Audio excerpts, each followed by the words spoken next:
Hello and welcome to another Crusader Kings 3 Dev Diary video. This time it is Dev Diary number 12, talking about the stewardship lifestyle. So, all about wealth and building stuff and your domain and all that kind of good stuff. So how about we just get into it. Hello everyone, welcome to another Dev Diary about another wonderful lifestyle and its associated perks. This week I'm speaking to all you budding entrepreneurs and fiduciary financiers. Or financiers. I almost got that right. No, this is not another long-requested game that ends with the number 3, but the stewardship lifestyle. Oh, damn, it's not Victoria 3, damn it. Stewardship covers all things gold, and all things relating to the development and management of your realm. The 3 focuses you can choose between are wealth, domain, and duties. So we've got income, just a flat income bonus, some stewardship experience as well, stewardship +3, and obviously the experience as well, and then stewardship +1, but courtiers and guests love you more, and you also get the, obviously, stewardship experience as well. So you focus on duty, focus on domain, focus on wealth. Yeah, makes sense. Right, so grants a flat bonus to income for when you need those slight gold-making edge. Domain increases your stewardship with the various internal bonuses that it grants, and then duty gives a small increase to stewardship and a large increase to courtier and guest opinions. It can be very helpful when it comes to keeping those closest to you loyal. Keep in mind that all values are subject to change as development continues, obviously. The goal of the associated perk trees are to offer new ways to emphasizing these areas. Your income, your development, and your internal people management, the HR branch, human resources. So, we've got Avaricious is the course of gold, naturally enough, and it provides a number of new potential sources of income. So you can demand payment for hooks. That could be pretty good. Very nice. Golden obligations lets you demand money in exchange for hooks, rather than the usual demand of enforcing your will in some matter. Considering a dynasty head gains hooks on all dynasty members, I'm personally very fond of levying the family tax when I want to build something ostentatious. If your hooks don't provide enough gold, you can dig a little deeper for it. So you've got your extort subjects. Extort subjects lets you demand money from your vassals, holdings, courtiers, etc. Although while the money may seem free in the short term, there are usually trade-offs that need to be made depending on exactly how you're extorting it. When using the decision, you'll be offered a specific opportunity, targeting a specific powerful vassal, for example, and get to make a decision on how hard you want to lean on them. Sometimes you only need a little extra gold, after all.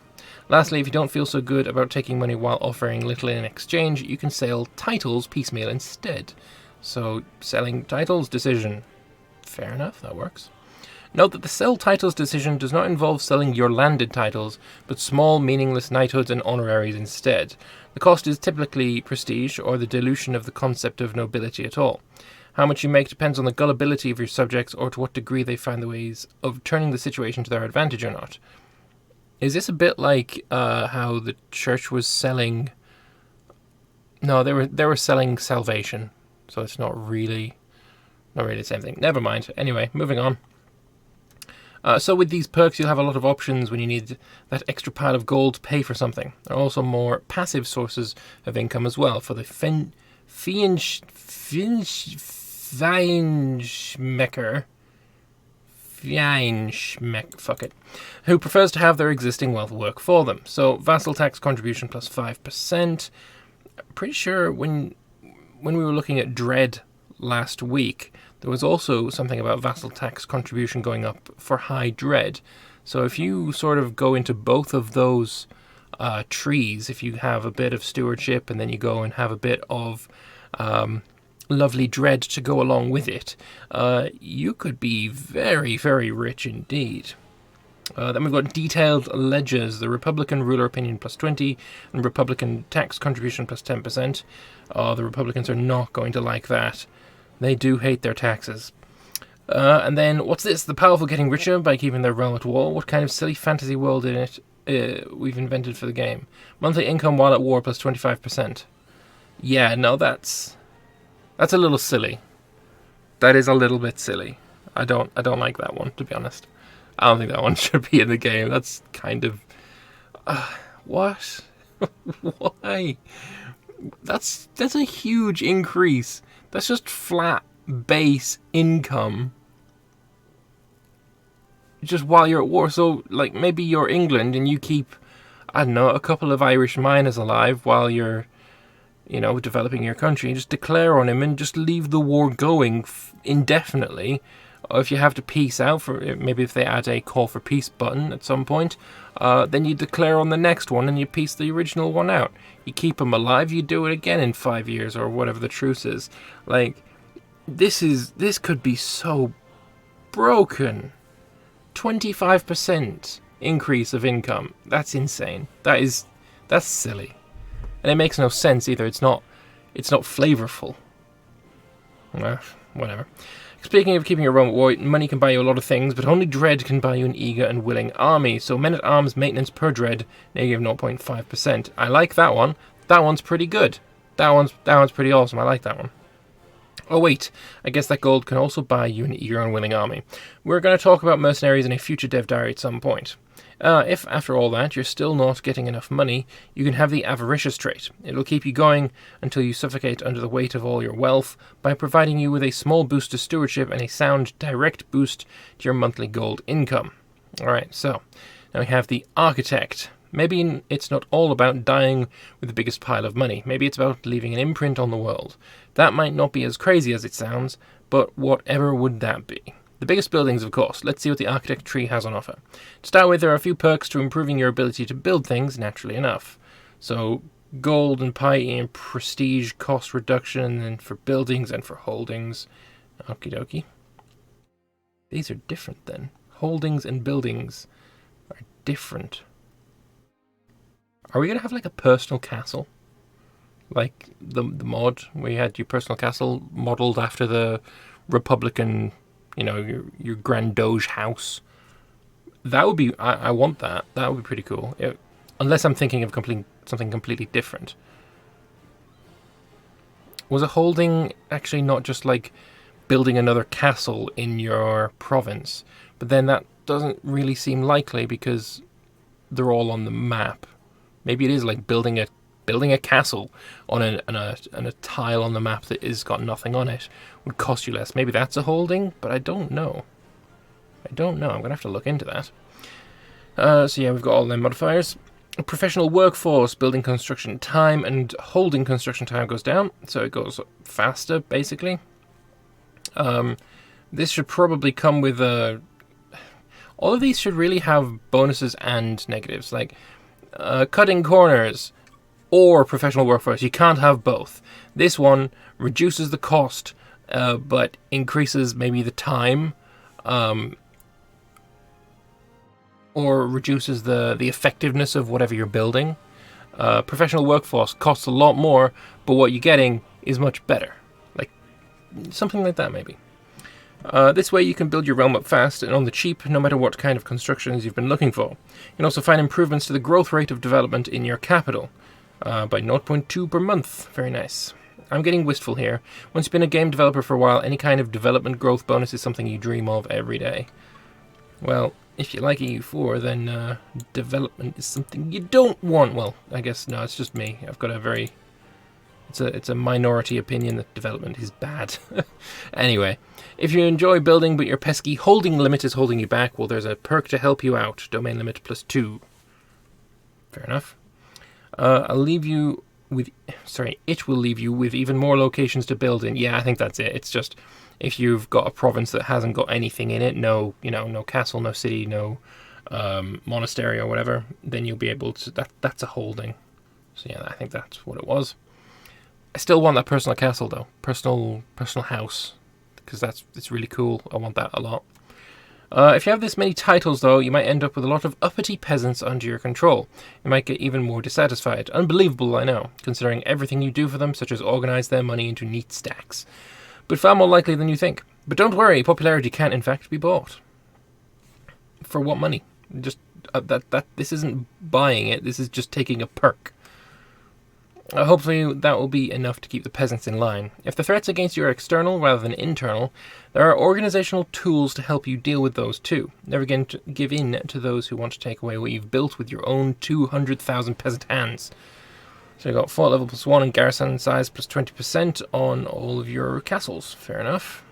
And then we've got Levy reinforcement rate plus 100%. That's pretty good, that one, actually. What's that you say? This dev diary has become too much about building things and not enough about extracting wealth from things? Fine, here I have a perk to help your steward with that.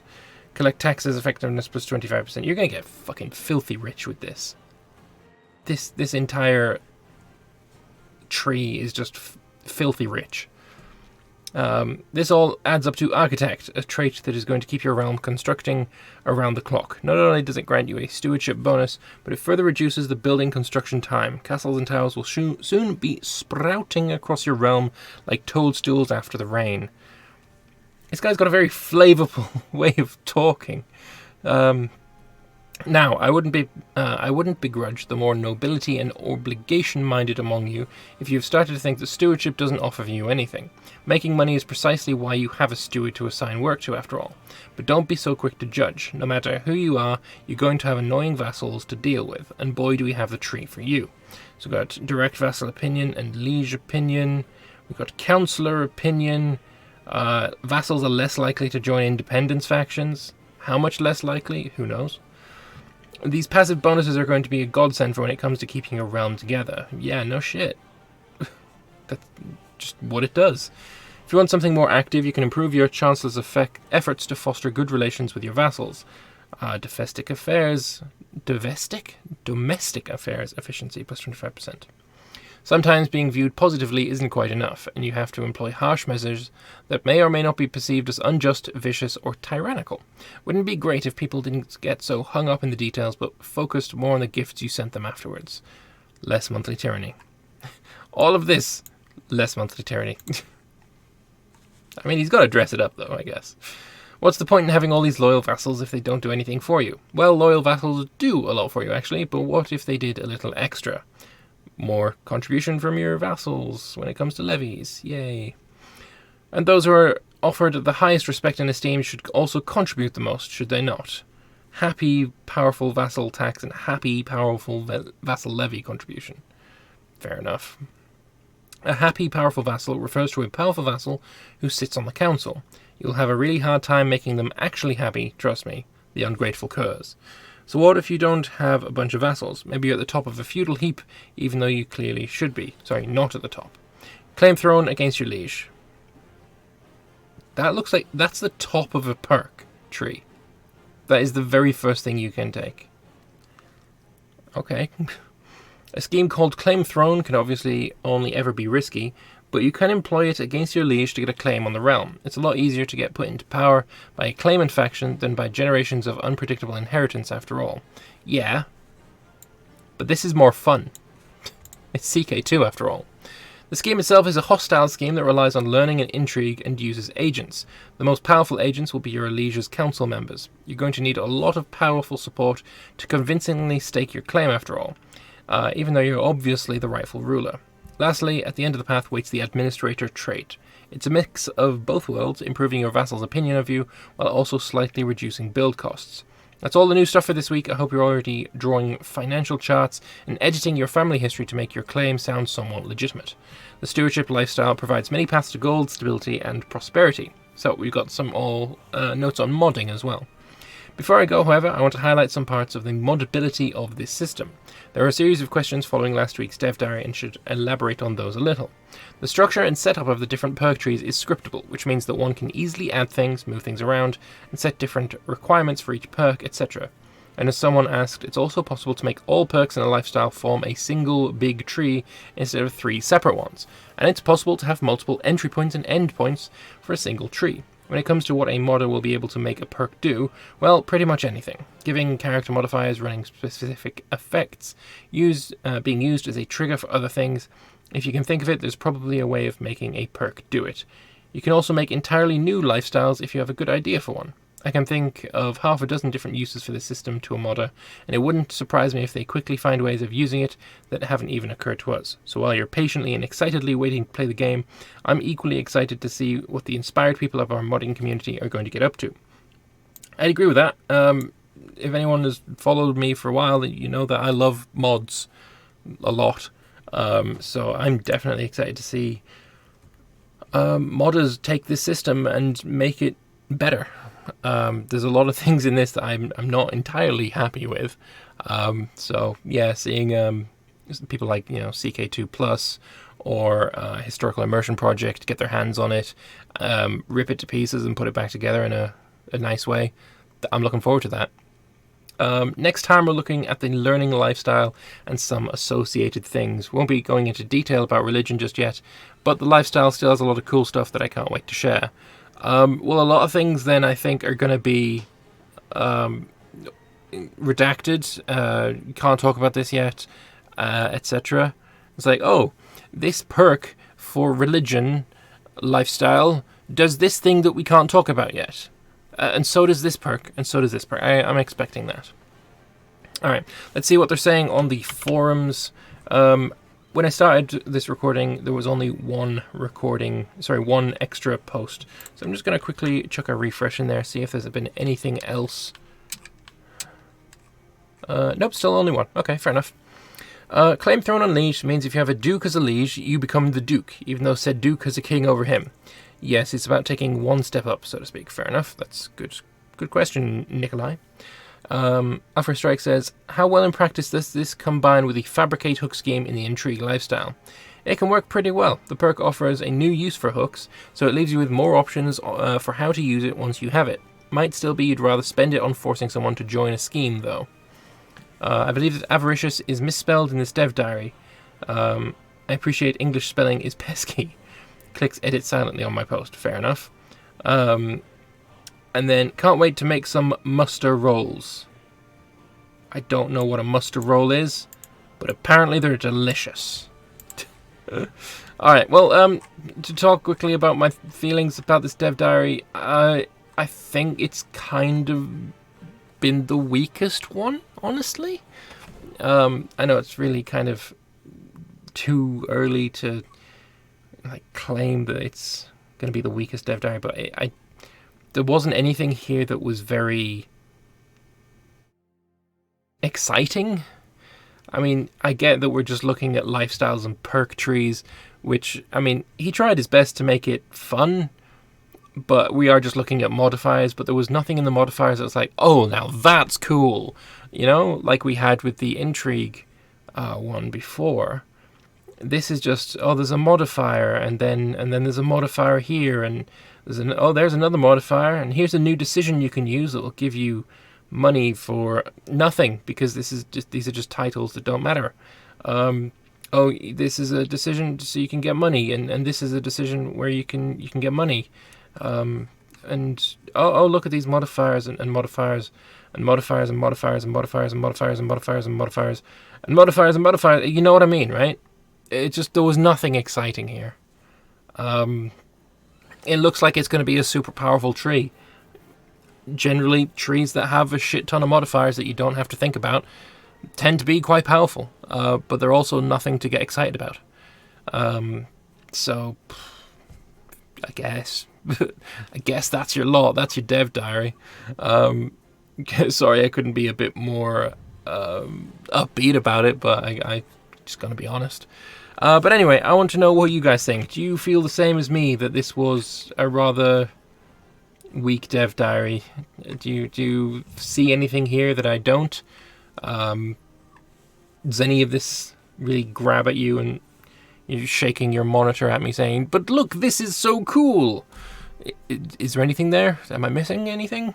Anyway, let me know what you guys think. Chuck your thoughts in the comments below. While you're down there, click a like button if you want to keep up to date with all CK3 news and updates. There's a subscribe button if you haven't already clicked it. It's pretty cool. I think there's a bell. The bell is apparently good. I don't fucking know. Anyway, thank you very much for watching. I hope you enjoyed the video, and I will see you in the next one. Bye-bye.